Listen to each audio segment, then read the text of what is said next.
Ang i-discuss natin ay tungkol sa quantum shift. So, mahalaga to. Kailangan nyo itong malaman. So, di ba kasi yung quantum shift is, future yan eh, future. So, hindi yan sa present. Pero, may kinalaman pa rin yan sa present. So, ito yan sa idea ng quantum shift o quantum manifestation, may paniniwala na parang ang future version mo ang humihila or nag-i-influence sa decisions mo ngayon. Ang concept ay yung future self mo na successful, healthy, o fulfilled. Ito yung sinasabi nilang direction. So, kailangan talaga, alamin mo talaga kung ano yung gusto mo. Yan yung sinasabi natin. Kasi kung wala kang goal or plano, is parang hindi mo alam kung ano yung gagawin mo sa present mo. So, technically rin talaga, yung future din yung nagdidikta sa gagawin mo ngayon, iisipin mo. Tsaka yung mga kikilos mo. Kasi nga, majority naman talaga ganun eh. Kuwari, may gagawin ka na plano mamaya, maghugas ng plato or is gagawan mo siya ng paraan, di ba? Dahil nakaschedule nga. Kuwari, sa pasok mo bukas sa trabaho, merong mga time yan, di ba? Oras. So, 8 p.m. bukas papasok na ako. So, basically, yung future talaga yung nagdidikta ng kilos. Ang hindi lang natin pinopromote is yung parang hindi siya in alignment. Meaning, yung masyadong may resistance, di ba? Yung desperate, yun yung word desperation. Yung parang gustong-gusto mo na talaga yung successful version mo na hindi mo pagdadaanan yung mga few steps, di ba? Kasi di ba sa mga manifestation or mga gurus dyan na sinishare is yung masyadong focus sa future. Hindi nila sinishare na ang mahalaga lang talaga yung ngayon. Ibig sabihin yung small steps na ginagawa mo ngayon. Kasi yun naman talaga importante kasi 'di ba sa social media, ang majority ng sinishare ng mga tao dyan is yung mga success na lang. Ibig sabihin yung final, 'di ba? Wala namang ganun, yung constant lang change, 'di ba? Lahat nagbabago. So kahit successful na pinapakita nila ngayon, i-maintain nila 'yon. So meaning is, pag hindi nila na-maintain yung ganun is, 'di ba, kasi nga nagbabago buhay, wala talagang assurance sa buhay or security. Sa totoo yan talaga yung natutunan ko Wala talaga security. Kasi maraming mayayaman dyan, pwedeng mawala sa'yo yan ng isang iglap, sa totoo lang Pero yun nga, yung future talaga yung nagdidikta ng gagawin mo, iisipin mo. Yan yung tinatawag nating plano, 'di ba? Or mga goals mo. Nagbibigay daw ng alignment sa present actions mo. Kasi, i-assume mo na yung version mo sa future ngayon. Kuwari, di ba gusto mo maging content creator? So, malamang, para maging content creator ka, kikilos ka, di ba? Magagawa ka ng content, di ba? Kasi kung hindi ka gumawa ng content creator ka ba? O kuwari, kung doktor ka, hindi ka kumikilos at ginagawa mo yung duties and responsibilities mo as a doctor ngayon. So, tingin mo ba matatawag kang doktor, 'di ba? Hindi rin, 'di ba? So, yun yung sinasabi natin. Pero yung sinasabi natin, desperation is magkaiba yun. Yun kasi yung nagke-create ng resistance. Yung desperation, yung parang masyado kang fixated sa future na hindi pa naman nangyayari. Tapos di mo rin makokontrol, 'di ba? Makokontrol mo lang yung ngayon. Kaya parang ang future nagdidikta ng present. Malalim talaga yan. Future talaga. Actually, yun nga yung totoo Kasi 'di ba yung present natin, kilos natin ngayon is base yan sa future talaga. Ibig sabihin yung mga gusto nating gawin. O kuwari, 'di ba nga yung buhay nga, survival lang naman talaga yan. So, ayusin ko yung finances ko para may mabili akong pagkain, meron akong matitirahan, or meron akong magte-training din ako para healthy yung katawan ko, para makasurvive ako. So, yung mga ganun. So, basically, future talaga nagdidikta. 'Di ba? Pero, mahalagang ihiwalay ang scientific quantum physics at spiritual self-help interpretation. Sa totoong quantum mechanics, walang established scientific proof na literal na kinokontrol ng future and choices mo ngayon sa daily life. Ay, nabanggit ko na kanina na ang future mo talaga kumokontrol sa lahat-lahat. Kasi nga, 'di ba, in constant change tayo So, kung in constant change ang buhay, walang permanence, is malamang yung future na goals mo or iniisip mo, yun talaga yung magdidikta ng gagawin mo ngayon, iisipin mo. Ang ginagamit sa manifestation teachings ay metaphor or philosophical. Now, dito tayo magdi-disagree sa mga scientific kasi nga, kung isipin mo to ng black and white, as in yung see things for the way they are, future talaga yung nagdidikta kung ano gagawin mo. Kagaya nito, bago ko to ginawa, tong pag-share ng info ngayon is nag-research na ako dyan sa idea na yan, di ba? Na future talaga yung nagdidikta. So, binabasa ko lang sa inyo ngayon. So, nandito na tayo sa present na pag-uusap natin ngayon is bago ko to nagawa, may future na ako na insight or idea or plano para magawa to ngayon sa present. So, technically, future talaga yung nagdidikta. Kahit nga yung survival ng biological life, di ba? So, isipin mo, kailangan mong kumain, uminom, may matirahan, may damit para protekta sa'yo sa klima, lamig at init, di ba? So, gagawa ka ng paraan, di ba? Para ayusin finances mo, health mo, kakainin mo, pati yung trabaho mo, di ba? Pati socialization kasama na rin yan. So, technically, hindi na gets ng science na future talaga nagdidikta talaga sa gagawin mo ngayon. Ang vision mo sa future ay nakakaapekto sa ginagawa mo ngayon. Well, in general talaga yan. Future talaga nagdidikta talaga sa totoo. Kasi nga, ang constant lang ay change, di ba? So, lahat talaga nagbabago. Kapag malinaw ang gusto mong maging future, iba ang habits, priorities, decisions at emotional state mo. Kaya ito yung sinasabi nila assume that wishes are fulfilled. Yung mga wishes mo fulfilled na. At ine-embody mo na siya ngayon. Kasi nga, yun yung mas effective. Ito yung teachings ni Neville Goddard. Na assume mo na ikaw na yung nasa version mo sa future. Kasi wala naman din talagang future Ano lang siya, beliefs tsaka imagination. Ibig sabihin projection mo sa future na gusto mong maging. Kasi nga, ang constant nga ay change, di ba? Walang permanente. So, yung mga nakikita mo na, mahirap dyan, pwede magbago yan ng ilang, di ba? 3 months lang, pwede magbago yan. Depende na lang talaga sa kanila yan kung ano yung nilalaman ng kalooban nila. Kasi nga, subjective nga yung reality, di ba? Yung ano yung kalooban mo, yun yung i-reflect back ng reality mo. Ng external reality. Kasi nga, ito ang brief explanation dyan. Sa lugar mo ngayon, bakit ka nandyan? Diba? Kasi decision yan nung sarili mo. Kahit na hindi ka pinanganak, nagdesisyon yan, yung self mo. Ibig sabihin, pinanganak ka ng nanay at tatay mo. Kasi nga, yung self mo nga, lahat nga ikaw, diba? Pati yung parents mo, tsaka expression lang tayo ng one, which is si self or God na tinatawag. So, technically, wala ring aksidente. Lahat din talaga ay, lahat din talaga ay nakadestined din talaga kung anong. Actually, dito na rin papasok yung parang yung choice natin is parang illusion. Pero, ang freedom of choice is kapag self-aware ka or self-realize ka is makakapili ka ng experience. Yun lang naman ang difference, di ba?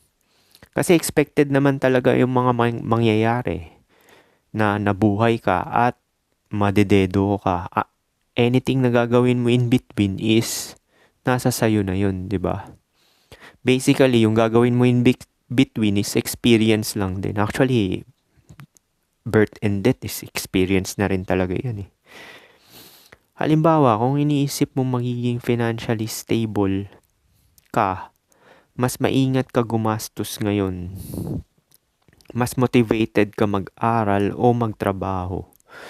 Kasi yung goal mo, 'di ba, mag-improve para sa survival, 'di ba? Actually, doon lang talaga iikot lahat. Kaya talaga pinaninindigan ko to kasi nga bakit mo ba ginagawa yung mag-self-improve ka? Bakit ba ginagawa mo mag-accumulate ng skills? Bakit ba ginagawa mo yung pag-share ng knowledge or info kasi nga, 'di ba? Survival ng self. Either legacy man 'yan or ano. Kagaya nito, 'di ba?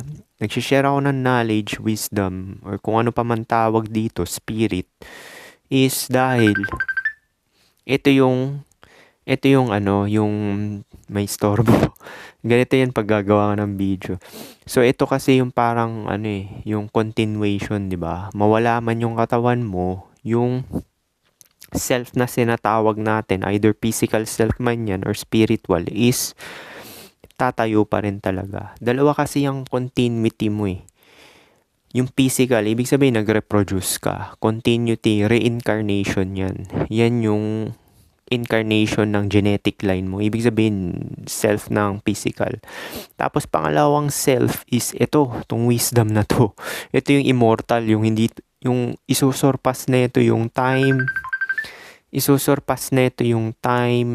yung physical limitations, tsaka yung material dissolution. Ibig sabihin yung dissolution ng life. Mas motivated ka mag-aral o magtrabaho. Oo, kasi lahat naman din talaga to babagsak sa survival eh. Kaya ka magse-self-improve. Mas discipline ka. Sa psychology, mas malapit ito sa goal setting. Subconscious conditioning, identity-based habits. Well, lahat naman kasi sa identity. Nakabase naman talaga lahat sa identity. Kasi nga, yung self na sinasabi natin is dalawang klase yan, di ba? Actually, nasa Bible to eh, yung flesh and spirit, di ba? Battle of the flesh and spirit. Hindi kasi ako nagbabasa ng Bible, pero merong verse yan eh. Kasi nahagip ko yan nung elementary ako eh. Meron kaming religion class. Parang yung, anong path ba yung titingnan mo? Di ba may gnosis nga, yung sinasabi nila sa Gnostic, na yung material is ibang self yun. Yun yung tinatawag nilang false God. Tapos yung uncreated is yun yung original na God. Kasi nga, wala siyang limitasyon, di ba? Hindi siya nag-exist. Basically, no thing. Ibig sabihin, no thing. Ibig sabihin, si God doesn't exist. Yung isa naman is a thing, di ba? Subconscious condition identity is a self-fulfilling prophecy. Well, nabanggit ko na rin to sa mga manifestation na clips na sinasabi ko dyan. Basically, yung manifestation na yan is kung ano yung iniisip mo at idea mo tungkol sa sarili mo, is yan talaga yung gagawan mo ng paraan, iisipin mo parate, tapos kikilusan mo, di ba? So, yung attention more focus is dun lang talaga. So, self-fulfilling prophecy lang din talaga yung manifestation tsaka law of attraction. Nakabase pa rin talaga yan sa'yo. You act according to the future you believe is possible. Di ba nga, lahat naman talaga yung nakabase sa future eh. Kasi nga, hindi ka kikilos kung wala kang idea na mangyayari sa'yo sa future. Which is, naka-wired talaga sa survival dahil sa limitasyon ng katawan. Well, kung immortal ka, hindi ka namamatay, walang limitasyon katawan, tingin mo ba kailangan mo mag-achieve ng mga goals dito or kung ano? Tingin mo kailangan mo kumain, kailangan mo mag-improve, kailangan mo gumawa ng kung ano-ano? Hindi. Uupo ka na lang sa isang lugar dahil immortal ka, di ba? Hindi, yung basically sa katawan talaga nakabase lahat to dahil limitado nga yung katawan eh. Kaya naman nagkakaroon ng future, wala naman talagang future. Limitasyon lang talaga ng katawan dahil na perceive mo yung self mo is mamamatay nga. So, basically, lahat ng ginagawa mo is for preservation ng self. Hindi literal na time travel lang nangyayari, pero yung imagine future mo ay nagiging guide ng present behavior. Yes, kasi nga mamamatay ka, di ba? Yung future is biological limit talaga siya. Kaya nga gagawin mo, i-enjoy mo na lang yung life mo, tapos ayusin mo yung finances mo para sa survival. May mga author na nagtuturo ng ganitong ideas tulad ni Neville Goddard, Joe Dispenza, Joseph Murphy. Karaniwan nilang sinasabi, feel the future now. Become the version of yourself you want to be. Your identity shapes your reality. Kung mapapansin mo to kasi 'di ba sa mga law of attraction, mga nagtuturo diyan sa mga ganito.